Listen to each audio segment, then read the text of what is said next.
South India shopping mall kilo sale అభిమానుల కోరికపై శ్రావణంలో కూడా ఆషాఢం ధరలకి.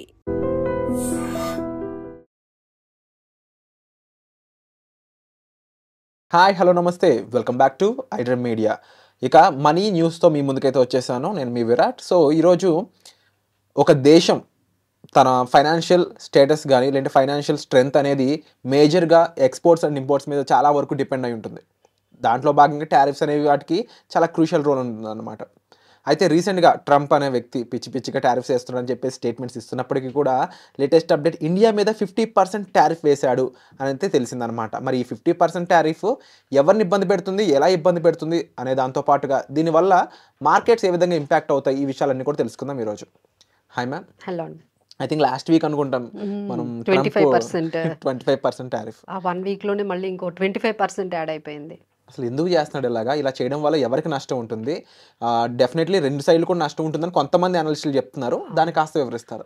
So ఇదేంటంటే ఒక ట్రేడ్ వార్ లాగా ఉందండి. కంప్లీట్ ట్రేడ్ వార్ అంటే స్ట్రైక్స్ అంటాం కదా. స్ట్రైక్స్ అంటే మనకి మామూలుగా వార్లో జరిగే స్ట్రైక్స్, బట్ ఇదేంటంటే ఆ ట్రేడ్ స్ట్రైక్స్ అని చెప్పొచ్చు అండి. ఇండియా మీద యుఎస్ చేస్తున్న ట్రేడ్ స్ట్రైక్స్ అని చెప్పొచ్చు. It is not just trade అంటే ఒక బిజినెస్ లాగా మీరు అన్నట్టుగా ఇంపోర్ట్ ఎక్స్పోర్ట్స్ వరకు లాగా అయితే అస్సలు కనిపించట్లేదండి.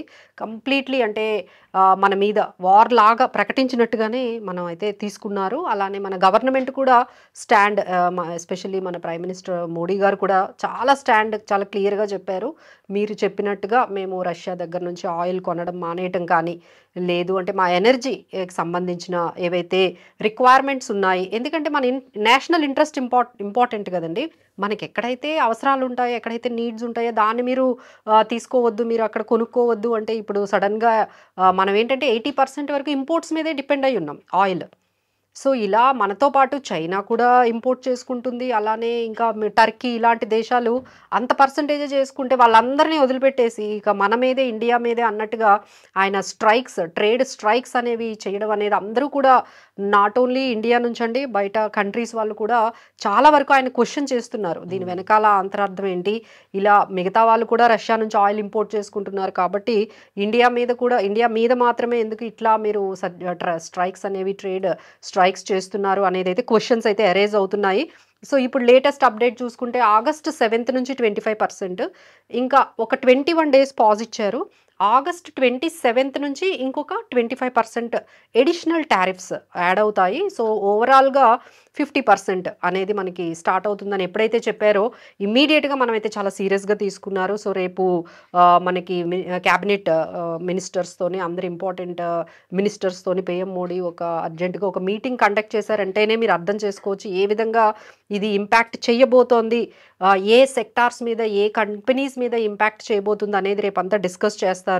ఆ కంపెనీస్ని ఏ విధంగా మనం సబ్సిడీస్ ద్వారా కానీ లేకపోతే ఏదైనా వాళ్ళకి ఫైనాన్షియల్గా ఎలా అయితే స్టేబుల్గా ఉండగలరో ఆ విధంగా ఎలాంటి నిర్ణయాలు తీసుకోవాలో వాటి గురించి ఒక క్యాబినెట్ మీటింగే రేపు అర్జెంటుగా ఒకటి కాల్ఫర్ చేశారు. So you can understand how much serious the issue అనేది మనకు అర్థమవుతుంది. అలానే ఎప్పుడైతే ఈ విషయం అయితే మనకి వచ్చిందో ఆయన అనౌన్స్ చేశారో ఇమీడియట్గా మార్కెట్స్ అయితే చాలా నెగిటివ్గా రెస్పాండ్ అయ్యాయండి. సో 24,400 నిఫ్టీ కూడా కరెక్ట్ అయ్యింది. బట్ రైట్ నౌ ఎప్పుడైతే రెండు మనకి న్యూస్ వచ్చిందండి. ఒకటి ఏంటంటే రేపు క్యాబినెట్ మీటింగ్లో వాళ్ళు ఫైనల్గా ఒక డెసిషన్ తీసుకుంటారు. ఎందుకంటే మనకు 21 days పాజ్ ఉంది. ఈ 21 daysలో ఏమైనా నెగోషియేషన్స్ మళ్ళీ అవసరమైతే చేయడము, అలానే లించ్ అనే ఒక టీంతో ఇండియాకి రాబోతున్నారు యుఎస్ నుంచి ఒక టీం రాబోతుంది నెగోషియేషన్స్ కోసం అని. ఎప్పుడైతే కొంచెం నెగోషియేషన్స్ గురించి మాటలు వచ్చాయో ఇమీడియట్గా కొంచెం మార్కెట్స్ అయితే కొంచెం రికవరీ అయ్యాయండి. So right now Nifty is ranging between 24,300 నుంచి 24,800. ఇక్కడ 24,300, 350 అనేది మంచి సపోర్ట్. సో లెట్స్ హోప్ ఇక్కడ నుంచి అయినా మార్కెట్స్ అంటే 24,600 అబోవ్ కానీ మార్కెట్ క్లోజ్ అయితే కొంచెం మనం పాజిటివ్లోనే ఉన్నట్టండి. ఇంకా అంతకన్నా బిలో ఉంటే మాత్రం మార్కెట్స్ ఆర్ స్టిల్ బేరిష్ ట్రెండ్లోనే మనకి కనిపిస్తూ ఉన్నాయి. సో దిస్ ఈజ్ అంటే మనం ఇంతవరకు ఏంటంటే వేరే కంట్రీస్ మీద అంటే బ్రెజిల్ మీద 50% వేయడం, అలానే స్విట్జర్లాండ్ మీద 39% వేయడం, కెనడా మీద 35% వేస్తే అమ్మో ఎట్లా వాళ్ళకి ఇంత పర్సెంట్ వేసారా అంటే ఇప్పుడు ఫైనల్గా ఇండియా మీద 50% వేస్తే సో ఇట్ వాజ్ రియల్లీ అంటే 25% చాలా హ్యూజ్ అనుకున్నాం. సో దానికి ఇంకొక 25% అడిషనల్ ఛార్జెస్ వేయడం అనేది it was really not that much easy to handle. ఎందుకంటే మన వాళ్ళతో చేసే ఎక్స్పోర్ట్స్ అయితే ఆల్మోస్ట్ అంటే $87 బిలియన్ ఉన్నాయండి. ఎస్పెషలీ ఫార్మా నుంచి ఎక్కువ మేజర్ ఎక్స్పోర్ట్స్ జరుగుతూ ఉంటాయి. అలానే సెమీ కండక్టర్స్, ఎలక్ట్రానిక్స్, అలానే మనకి టెక్స్టైల్స్ అంటే కొన్ని కంపెనీస్ అంటే ఏవైతే ఎఫెక్ట్ అవుతాయో కొన్ని కంపెనీస్ మనం ఇక్కడ ఎగ్జాంపుల్ తీసుకోవచ్చు.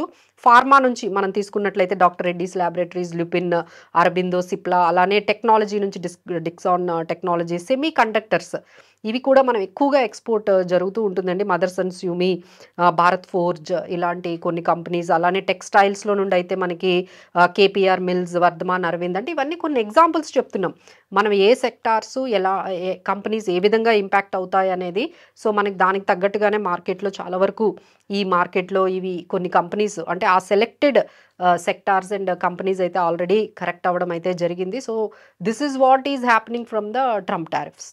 అంటే ఇప్పుడు ఈ బ్రెండన్ లించ్ అనే పర్సన్ బైలేటరల్గా ఇక్కడ జరిగే ట్రేడ్ అగ్రిమెంట్స్ కోసం వచ్చాక ఏం జరిగే ఛాన్స్ ఉందంటారు? దీన్ని ఎలా అయినా అంటే ఇప్పుడు ఎట్లా ఉందంటే రష్యా నుంచి మేమే కాదు మీరు కూడా బై చేస్తున్నారు. So how you are finalising అనే దాని గురించి మాట్లాడొచ్చు. సో అలానే మన అగ్రికల్చర్ ఈజ్ మెయిన్, మన నేషనల్ ఇంట్రెస్ట్ అనేది మేము కాంప్రమైజ్ అవ్వము అనేటట్టుగా అగ్రిమెంట్స్ అయితే స్టార్ట్ అవుతాయి, నెగోషియేషన్స్. సో మనమైతే చాలా ఖచ్చితంగానే మన స్టాండ్ అయితే చెప్పేశాము. Now it is up to them. మీరు అన్నట్టుగా మనమే కాదు వాళ్ళు కూడా ఇంపాక్ట్ అవుతున్నారండి. ఎందుకంటే ఇక్కడ నుంచి మీరు ఎక్స్పోర్ట్స్ చేసేవి వాళ్ళు టారిఫ్స్ వేశారంటే that will be adding to them. అక్కడ ఎవరైతే ఇంపోర్ట్ చేసుకుంటున్నారో యూఎస్ నుంచి వాళ్ళకు కూడా కాస్ట్లీ అవుతుంది. సో అక్కడ నుంచి మళ్ళీ కన్స్యూమర్స్కి ఎవరికైతే వెళ్తుందో అక్కడ కూడా ఇన్ఫ్లేషన్ చాలా పెరిగిందని ఇప్పటికే వార్తలు వస్తున్నాయండి. యూఎస్లో ప్రతి ప్రోడక్ట్ పెరిగిందని మా వార్తలు వస్తున్నాయి. సో ఈ నేపథ్యంలో అక్కడి నుంచి కూడా ఆయనకు కానీ కొంచెం ప్రెజర్ అనేది కానీ వచ్చినట్లయితే definitely they might come to one kind of నెగోషియేషన్స్కి రావచ్చు. సో అక్కడ వాళ్ళు కూడా యూఎస్లో జరిగే అంశాల మీద కూడా ఈ బైలాటరల్ అగ్రిమెంట్స్ అనేవి జరుగుతూ ఉంటాయి. సో ఇలానే అంటే మనం యూకేతో కూడా ఒక అగ్రిమెంట్ అంటే ఫ్రీ ట్రేడ్ అగ్రిమెంట్ తెచ్చుకోవడానికి మనకు 10 years టైం తీసుకున్నాం. అలానే యూఎస్తో కూడా definitely there will be an agreement, there will be an negotiations.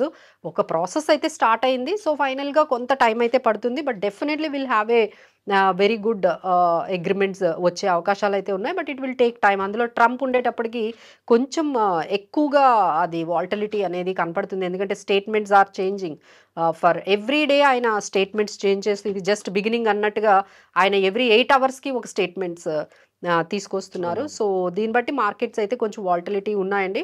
So కొంచెం జాగ్రత్తగానే మనకి ఇన్వెస్టర్స్ ఉండాల్సి ఉంటుంది. ఎప్పుడైతే కొన్ని ఆ సెక్టార్స్ ఏవైతే ఎఫెక్ట్ అయ్యాయో అలాంటి స్టాక్స్ మీ దగ్గర ఉన్నాయి. ఇప్పుడు ఏంటంటే చాలామంది ఓన్గా చేసుకోవడం అలవాటు చేసుకున్నారండి. లాస్ట్ 2 years నుంచి వాళ్ళకి నచ్చిన స్టాక్స్ ఏదో వీడియోలో కనపడితే కొనేయటం, లేదు అంటే ఎక్కడైనా మనీ కంట్రోల్లో కనపడితే ఆ స్కీమ్స్ కొనేయడం, లేదు అంటే రిటర్న్స్ లాస్ట్ 1 year ఈ పర్టికులర్ స్కీమ్ సెక్టార్ స్కీమ్ ఇంత రిటర్న్ వచ్చింది అనగానే ఆ ఫార్మా సెక్టార్ అది కొనేయటం, యాడ్ ఆన్ చేసుకుని వెళ్ళిపోతూ ఉన్నారు. మనీ ఉన్నప్పుడంతా ఇలాంటి అంటే రిస్క్కి వాళ్ళకి అర్థం కాకుండా ఈ సెక్టార్ ఫండ్స్లో పెరుగుతూ వెళ్ళిపోయారండి.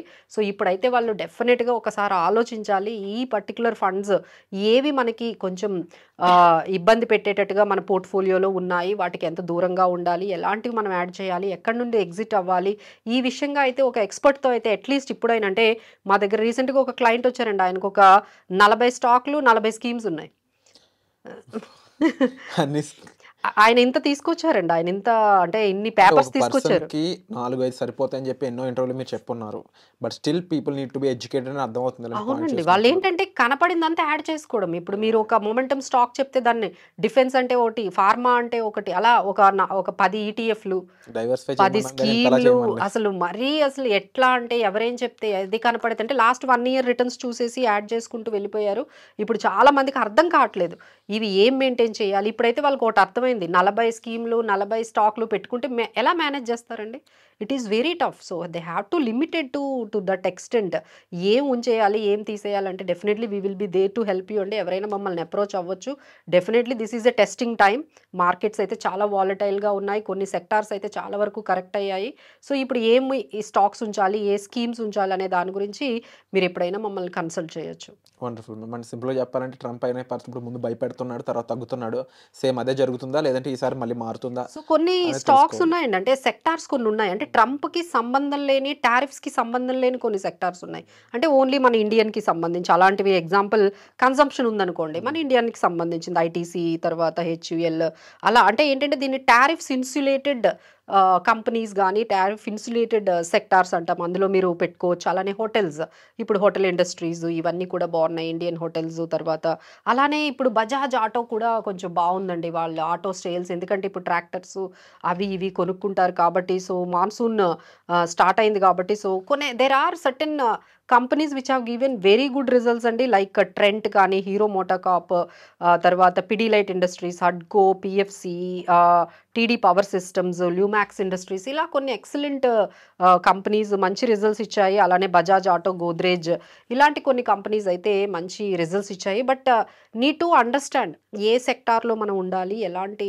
స్టాక్స్ మనం పికప్ చేసుకోవాలి అనేది మానిటరింగ్ అనేది అవసరం అండి. కొనేస్తున్నారు కానీ అందరికీ అందులో ఏంటంటే ఎప్పుడు ఎగ్జిట్ అవ్వాలి, దాన్ని ఎప్పుడు మనం ప్రాఫిట్ బుక్ చేయాలి, ఎప్పుడు వరకు మనం దాన్ని మెయింటైన్ చేయాలి. ఎంట్రీ ఈజీ అవుతుంది కానీ ఎగ్జిట్ అందరి వల్ల అది అర్థం కావట్లేదు. So for that we can give some advice. Sure ma'am. And definitely ఈ విషయాలపై మీకు ఒక ప్రొఫెషనల్ ఐడియా అనేది చాలా ఇంపార్టెంట్. ఎందుకంటే ఓన్గా ఇన్వెస్ట్ చేసినప్పుడు చాలా వరకు అది ఫెయిల్ అవ్వడానికి ఎక్కువ స్కోప్ ఉంటుంది, because of such volatile situations అని చెప్పొచ్చు. సో ఈ ఎపిసోడ్ గురించి మీ అభిప్రాయాన్ని కూడా కామెంట్ సెక్షన్లో మెన్షన్ చేయండి. వచ్చే ఎపిసోడ్లో మళ్ళీ కలుద్దాం. Thank you so much.